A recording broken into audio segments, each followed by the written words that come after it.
occupying City Hall. This started around 8:30 this morning, and the reason we're here is because we felt like we needed to take further action in light of Lovely Warren continuing to ignore the demands of the family and organizers in the community, and instead putting Mark Simmons as the interim chief, a man who shot a 13-year-old child whose mother called for help 3 times, shot her 3 times, and that's who's supposed to be our next interim chief. In light of what's been going on in our community, people are coming out day in, day out screaming Black Lives Matter. A man was murdered, Daniel Prude was murdered, and the city's response is to put a man who tried to kill a 13-year-old in charge and to put out a list of 8 demands of 8 suggestions that the mayor plans on going along with. That just does not go far enough. We've made our demands clear from the start. We want justice for Daniel Prude. What that looks like, number one, is Mayor Lovely stepping down and resigning. She is not fit to be in this position. She covered up a murder, and she has lied and lied and lied for weeks.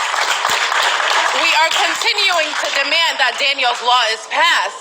Daniel's Law is to ensure that first responders to mental health calls are not police officers with guns and mace and weapons, but instead mental health counselors, community health workers, people who are helpers in our community.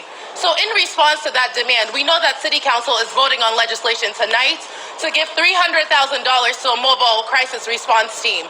We find that laughable and in fact disrespectful. To give the police substation around $16 million and turn around and give the people $300,000 for 24/7 response to a mental health crisis is continuing to set the community up to fail. That is absolutely ridiculous, and we are not okay with it. Furthermore, Troy Talladay, Mark Vaughn, and Francisco Santiago, the men who took the lead on murdering Daniel Prude, are still at large. Lovely has not held them accountable. They are not fired. They're on paid vacation. And we are still waiting for them to be fired, indicted, and prosecuted to the full extent of the law.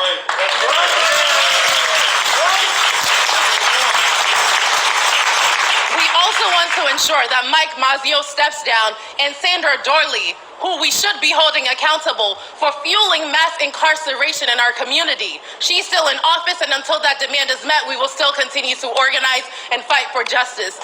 We've made our demands clear. Lovely Warren's speech she gave yesterday just does not go far enough, and it does not even begin to scratch the surface of what the family and what the community is asking for. So until our demands are met, City Council is our new home. So this is the people's call, and all are welcome to join us.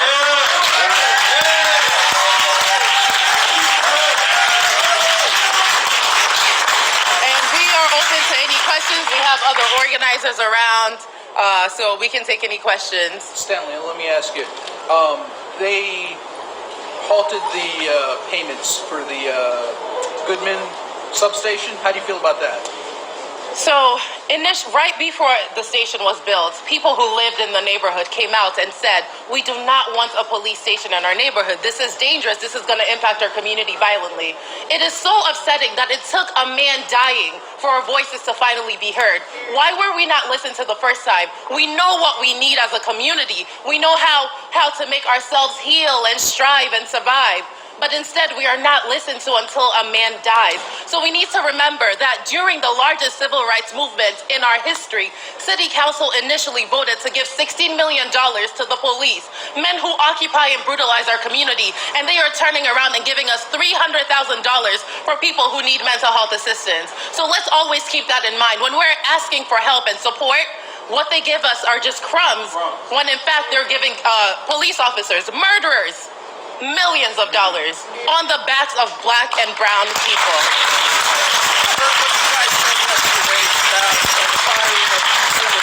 If you don't mind kind of reiterating some of the things, some of the feelings you guys have about his firing. It's really shameful that Lovely Warren did not step in and fire him immediately. Let's say we just for a second step in and listen to her narrative that he improperly informed her about the murder, saying it was an overdose. That alone should be enough of firing and prosecution. But she still kept him till he finally said, you know what, I'm probably wrong, so I'm going to step down to not further tarnish my image. So she still didn't hold him accountable. He decided to step down.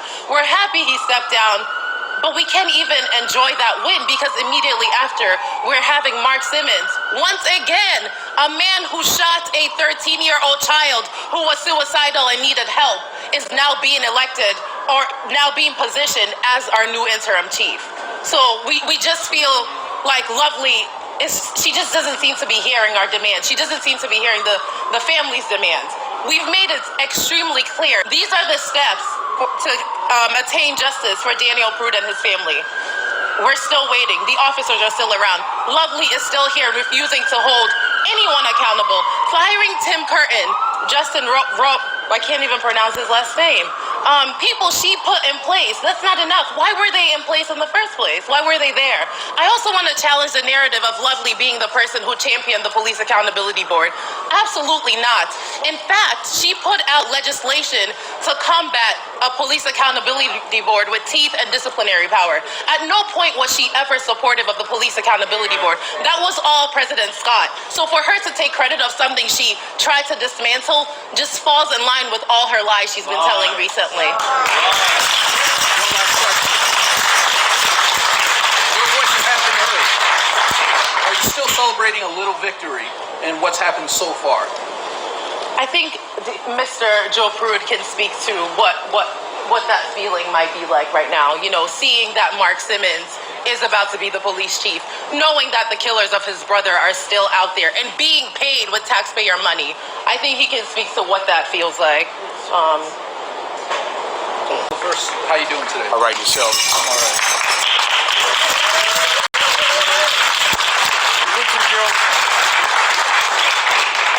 The question is, do you feel a bit victorious that some people are leaving? No, I don't. Okay. I feel as though that it goes back to the first press conference when I said it was a blatant cover-up. And it really was. You know what I mean? And for me to figure that out, everybody in this audience, everybody that's out here got common sense. Everybody knew that was an elaborate cover-up. You know what I mean? There's no more further things that they can possibly tell us. Now, all we want them to do is tell us one thing. They finna go apprehend them people that murdered my brother. That's all the hell I want to know. I'm so tired of it ain't even the politicians, the people. Yeah, they politicians. You know, I'm gonna rephrase that. Yeah, they study beating around the bush. You beat around the bush when you killed my damn brother. So why in the hell my family still waiting for results? I think they owe that to us, don't they? If I'm not mistaken, don't they owe that to me? Because he died on my damn watch. And you know how that bad that makes me feel like the scum on the bottom of my goddamn shoe. I'm so tired of these people just, let's put a blanket over that. No. Stop hiding. Bring them people in, because if it was me, if I'd have did that to a damn cop, I'd have been sitting at 130 South Plymouth. That's right. Indicted already. Indicted. I mean, let's keep it real. What more can we possibly say for them people to go on here and bring these people forth to the community can see that everything that we set out to do is being done. They still sugarcoating the damn game. That black and white, they still sugarcoating it.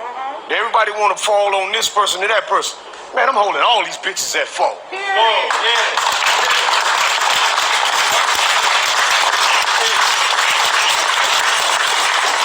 I would say bitches is a gender neutral term in this situation. The former mayor, Bill Johnson, says that communities already protested. It's the point is made. It's time to sit down at the table and find some solutions. Man, we ain't sit down until the people come up out of there. So I have not seen Bill Johnson at any one of these protests. Not one. While Bill Johnson was mayor, the RPD also murdered people and got away with this. So until we have someone speaking who has not been involved in not holding police officers accountable for murder or covering up murders, let's check back. Bill Johnson also brought Project Exile into our communities, in which black people were charged excessively and faced federal charges and exiled from our community for having small amounts of drugs in their possession and something remotely resembling a firearm, like any part of a firearm. This man did this to this community, and we know people who are still paying the price. So nothing Bill Johnson can say means anything to me. What means something to me is the family's voices and the voices of the people who continue to show up and fight for justice day in and day out.